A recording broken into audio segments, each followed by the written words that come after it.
Welcome into Purple and Gold Talk. My name is Jim Cross, and I'm joined as always by the Ava Garza. Ava, how are you doing tonight? I'm doing really good. I'm super excited to talk all things soccer today.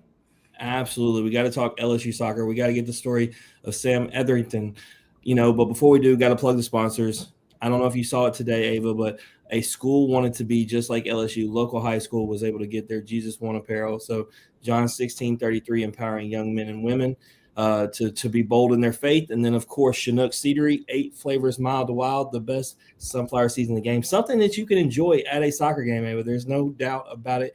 Outdoor event, spit them all over the place. I'm sure LSU doesn't want them on their field, though. Maybe make sure you keep them off there. But with that being done, Sam, how are you doing tonight? I'm good, thank you. Thanks for having me on. Ava, she didn't feel like, she don't know why I'd have her on, but everybody has a story, and I'm excited because she's the director of operations for LSU soccer. So a different look, so excited to have her. They got a big game coming up. Ava, I don't know if you looked at my notes, but this week, I'm going to talk about it at the end, but we got soccer, volleyball, and football all have ranked matchups. We got a lot going on this weekend, so it's really, really exciting, especially getting to be in Baton Rouge. There's going to be a lot of LSU and I'm going to have to find my way out of this area. There's nothing going on here. Yeah, he needs to visit Baton Rouge ASAP. So we're going to talk beginnings a little bit. So the first question is, where are you from? I am from Newcastle, England, which is about as far northeast as you can get before you start hitting Scotland. I always tell people in England the rule is the further north you get, the more fun it is and the better the people they are. Whereas I think it's the opposite here. The more south you get, that tends to happen. So, yeah, Newcastle, England. So if I was to visit, what's one thing that I absolutely have to do? Oh, you would have to go see Newcastle United play. We're the only Premier League ground that's actually situated in the city centre, and it came out recently that we are the team that has the most bars in a 1 mile radius of the soccer stadium, and it's not even a competition. It's like a good, few hundred to other people. Maybe I'm exaggerating there, but it's definitely 3 digits, whereas other teams is nowhere near. But yeah. Going to see Newcastle play. It's not a patch on Tiger Stadium in terms of size. I thought Newcastle was big. It's 52,000. So when I came to Louisiana, Tiger Stadium blew it out the water. But in terms of the atmosphere, it's probably the closest thing I've ever experienced. Absolutely. So when did you come from England to the United States? Yeah, I came in 2008. I was 17 because I'm an August birthday. So I didn't turn 18 until we started school. But yeah, I went to Nicholls State University, which is just down the bayou, not too far. I'd never been to America before in my life. What a first place to go, Louisiana. Thibodaux, Louisiana. Yeah, it was the first place, and I actually ended up picking it. It was a Division I soccer program, and that was obviously a big factor. And then I'd had a couple of schools to look at, but I saw New Orleans and I thought, oh, my family probably would come visit if they had a place to go see. So that is literally how I ended up picking Nicholls State. So, I'm from Texas. So, and I thought Louisiana was a culture shock, but how much of a culture shock was it for you? It was massive. And I think, as you know, the southern accent is a little bit different, but then as you get closer, even more south, you get Cajun and accents. Like my accent and their accent didn't go well together. So initially, when I had to go to Walmart or I had to go to the bank, I used to have to bring my roommates with me because trying to get a conversation going was hard. It was me trying to understand them and them trying to understand me. And obviously there was a big culture difference in terms of Newcastle as a massive city. And then Thibodaux, Louisiana was tiny. But I really found it was the people that made it.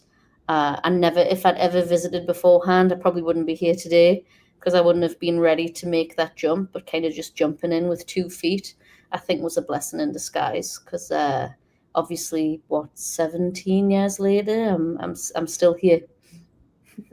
So I know you touched on it. You did play soccer at Nicholls.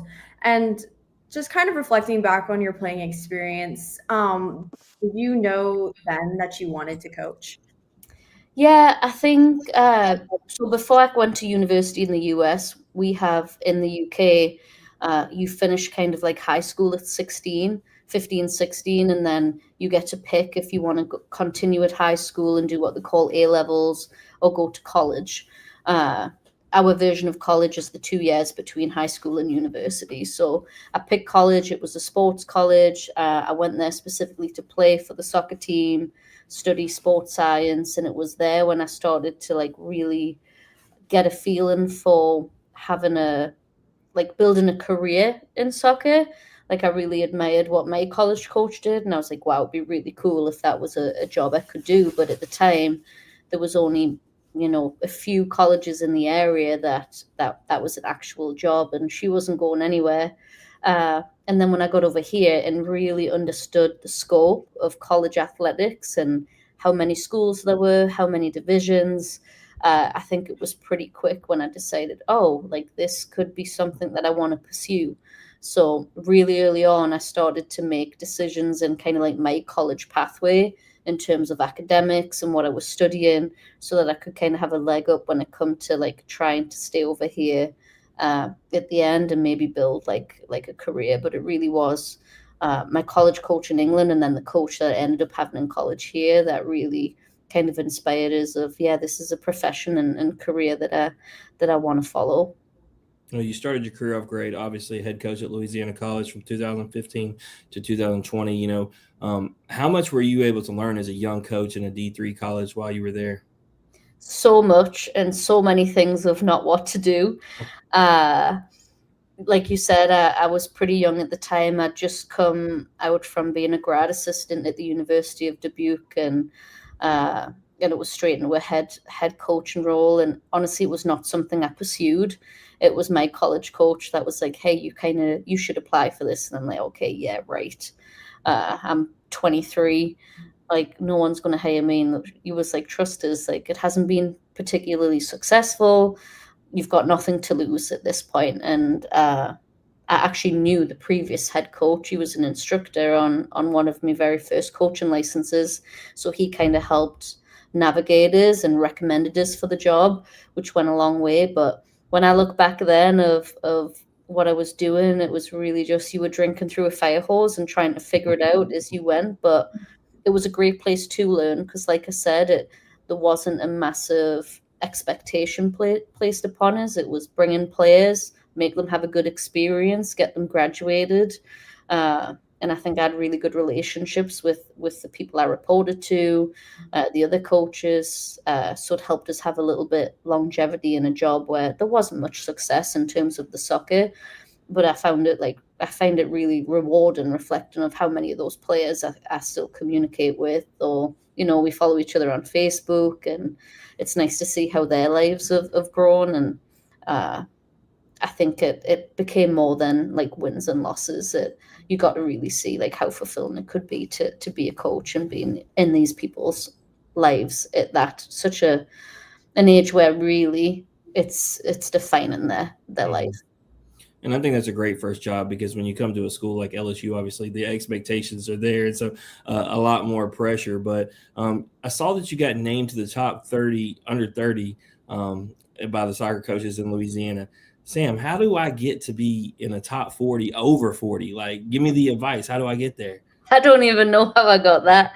It was through the United Soccer Coaches, and I think they still do it, but it was a program where you would apply, and it was like the 30 under 30 nationally, and if you was out of 500, so I mean that's doing good. Yeah, I think it was like more of a mentorship program, and it was awesome. Honestly, it enabled us to go to the convention for the first time, like just make connections with people that I wouldn't have previously.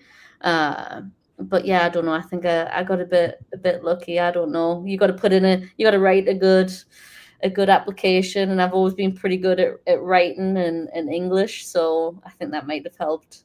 Sounds like fun, Ava. I want to be on a list. I want to be in the top 40 over 40. That's top 40 over 40. But you end up getting the job with Coach Hudson 2021 as the director of operations, and that's one of the reasons why I wanted to have you on here. I'm absolutely fascinated by your job because most people don't really know what that means. They don't know if you're in a coaching position, a management position, a little bit of everything is what we learned when we had Brent Herring from LSU baseball. And so I ask you, what all does your job entail? Honestly, when people ask us, especially people from back home, because obviously I've been coaching for so many years, and like, what's a director of operations? What do you do? I'm like, what don't I do? That's the easiest way to put it. But honestly, I took this job because I'd been coaching, and I knew it was going to be a non-coaching role, but for me, my aspiration was to coach at the highest level that I could, and it's really hard, I think, to break into a Power 4 program unless you've probably played at it or got some really close connections within the Power 4 divisions, and I didn't at the time. And then when Sean got this position, I bugged her for a whole year to get it. She wasn't having none of it, but eventually it happened. But for me, I was willing to go into a non-coaching role and in order to kind of get into this environment and see what it's about, because I knew somehow, some way, I was going to have experiences that helped us get into a position where I could go back to coaching.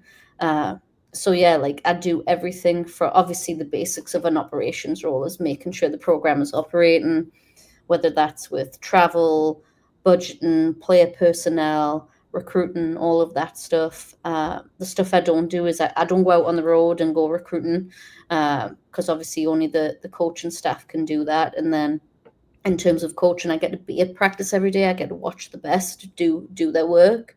And I've been really fortunate to where I've been able to sit in on meetings. My opinion can be asked of things, to be given those roles off the field.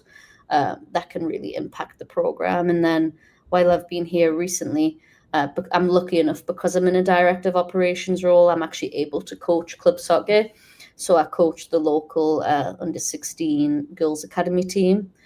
So that's been like super helpful for us, and it's just helped us scratch the itch, because I think really early on I was missing it. I was missing the ability to coach and not have the impact. And then as soon as I was able to actually have some type of active coaching role, even though it was in a club environment, I'm like, that's what it is. Because to me, coaching's coaching.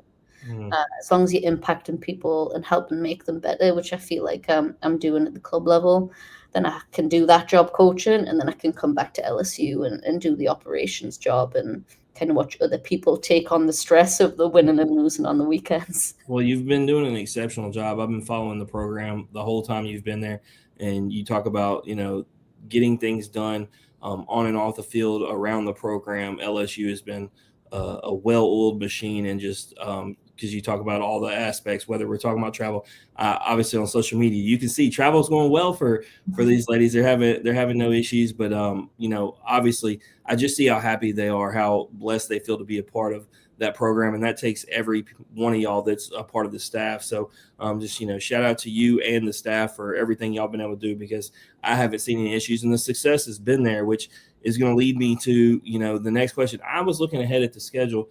Obviously the next game's a big game, but y'all have 4 highly ranked opponents. You obviously play in the SEC, but it starts with number 21 Wisconsin coming to LSU, coming off a tough loss to UCF.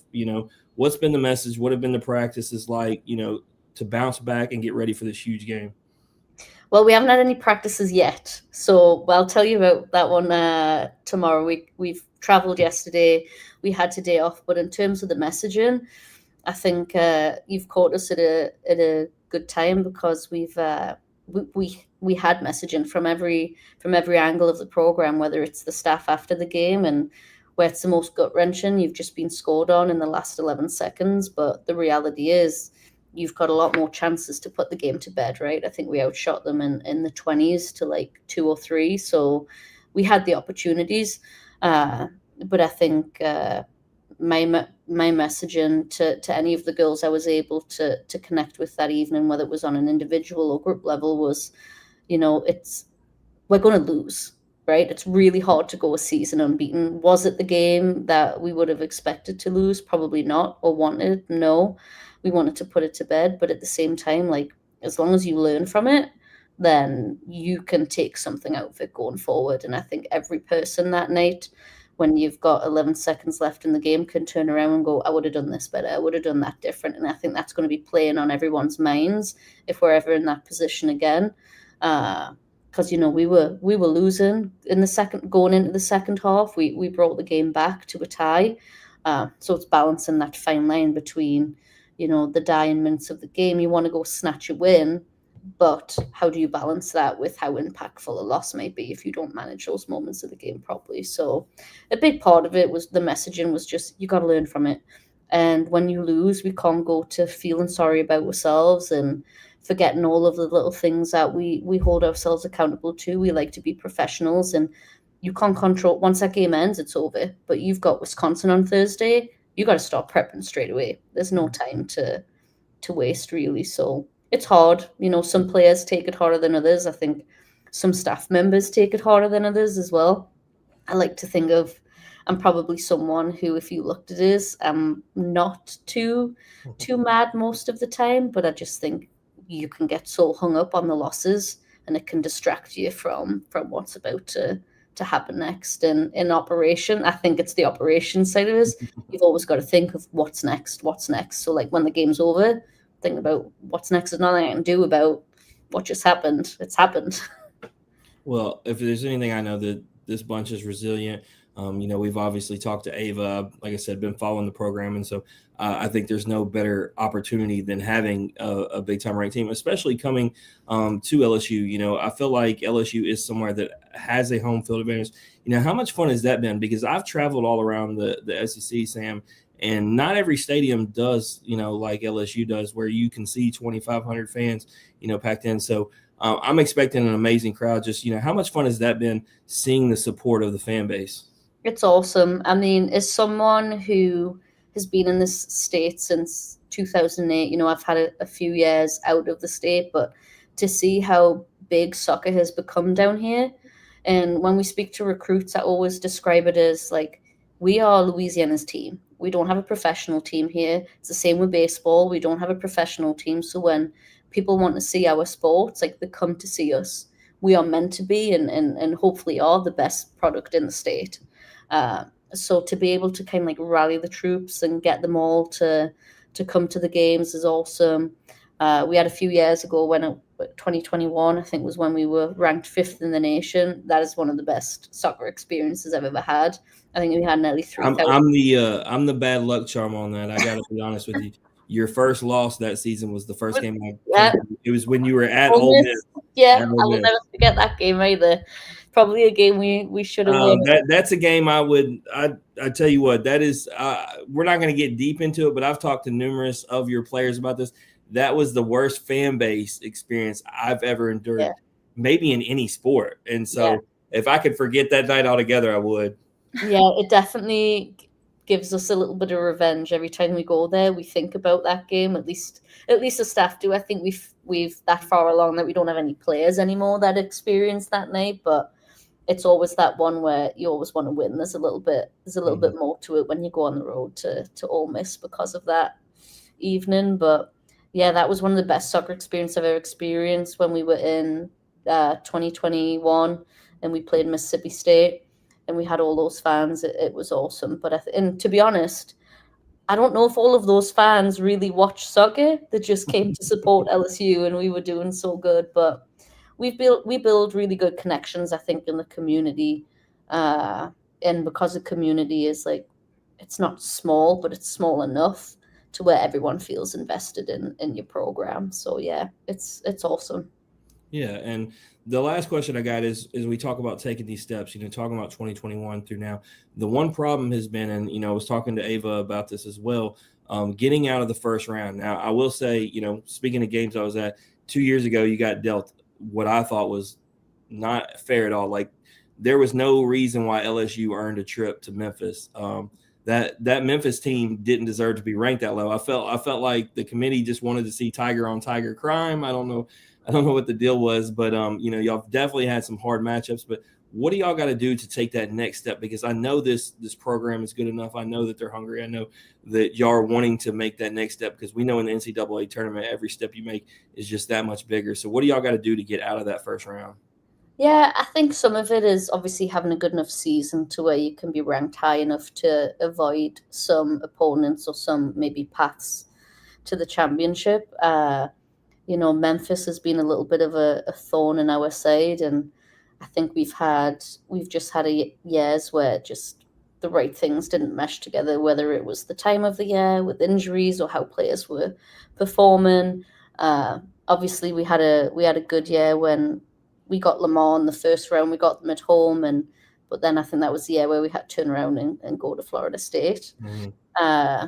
And obviously, when you go to Florida State for the first time, I think that can be quite daunting for the players that are involved, because that year I watched the next game just to see, the difference and everything. And Florida State, LSU was definitely playing a team that was that good. I saw them do the same thing the next game. Yeah.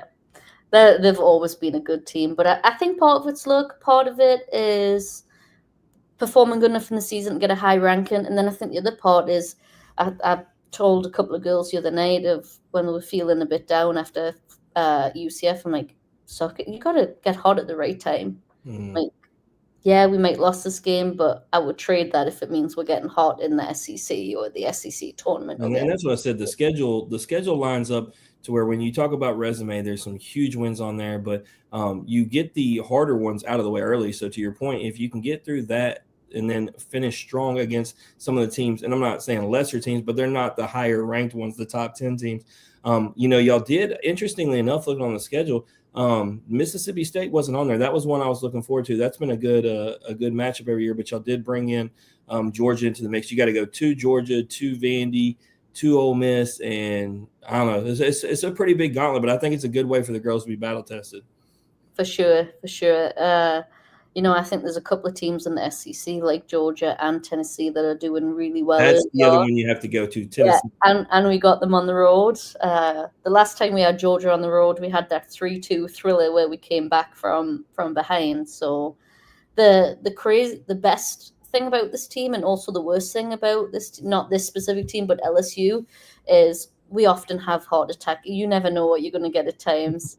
We can be the biggest surprise at times, and we can also be the biggest disappointment when it comes to that may be LSU sports as a whole. Cardiac. Real. But I'm hoping we're a little bit more consistent this year, and if you've watched any of our games so far, like, you can see how talented this team is. Yeah, Ava is a big fan of Ida. I wanted Ava on, but those two, along with, obviously there's a lot of stars, but definitely some star power on this team. I've been impressed by the play so far. Like you said, one little hiccup at the end of a game, and it happens. Like you said, you can have high insight and pick apart things and should have done this, should have done that. But I think a loss early is good, because, like you were talking about, for coaches, it's an opportunity to teach.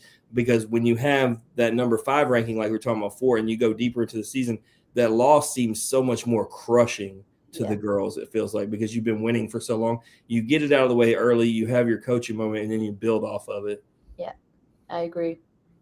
100%. Well, the good news is that you're done with all the hard questions. So now we get to do the fun questions. So we're going to play a little game of this or that. So I'm just going to say 2 different ones, and you just choose this or that. Okay. So the first one is coffee or energy drinks? Ooh. Oh, that's a hard one. It is. Because I'm very specific with both of those things. I will go iced coffee.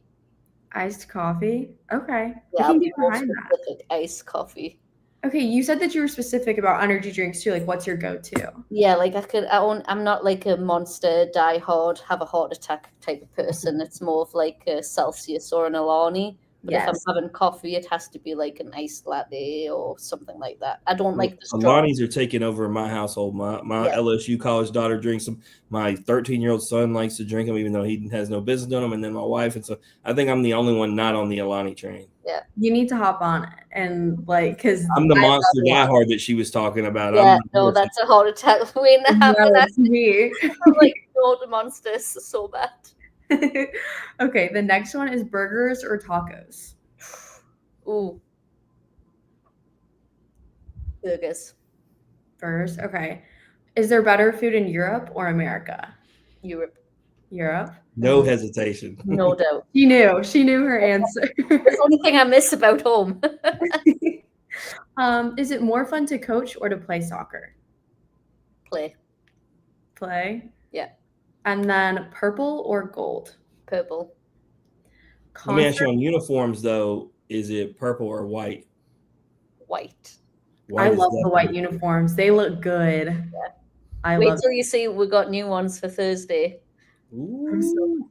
That's now I know they're winning. They're gonna win in their new uniform. It's the magic uniforms. I'm telling you. Concert or sporting event?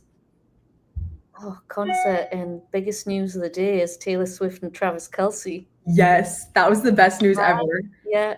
I mean, don't get me wrong. I love a sporting event. That's a really hard one. But if it's like there's some people where I've seen them and it's been like once in a lifetime. I feel like I go to a lot of sporting events. If it was a sporting event, it would have to we be probably have in that question. We've asked that questions to hundreds of guests, and I would say that it's probably concert more than sporting event because most athletes say they play sports all the time. They love music just to get away. Yeah. Mm-hmm. If you could go see anyone, is it Taylor Swift or is it somebody else? I've seen her. I went to the Eras. I've seen most of the people that I want to see. So, but yeah, I would say no one's left on the bucket list. Not many. No. I'm jealous. I think I've checked them off so far. That's a good thing. That's a good problem to have. Yeah. And then the last question, would you rather win the lottery or win the national championship? Win the national championship. Oh, that's a lot of money to turn down. Because but I'm hoping when I win the national championship, I'm maybe like coaching and making big enough bonuses to where the lottery doesn't matter. There you go. If you get that, if you're in a team that's competing for a national championship, I hope you just need to make enough money to live your life and be happy and not be struggling. Winning the lottery might be too much. Yeah, no, every guest that we've had that has won a national championship say they wouldn't trade it for money. That just everything that comes with it. And you talked about your relationship with the girls, the being a part of that and getting to see the girls that you work with get that as well as the coaches. Like it's just it's all the hard work that you've put in over, not just that season, but time building to that time. Yeah. Well, for those who didn't, maybe hear earlier or, I wasn't given specifics, LSU soccer Thursday night at home versus number 21 Wisconsin at 7:00. Ava, there's nothing else sports related going on that night. There's nothing else happening. No one has any excuses. None. Everyone should be there. And then they should turn around Friday night. I know you're going to be here because you're best friend.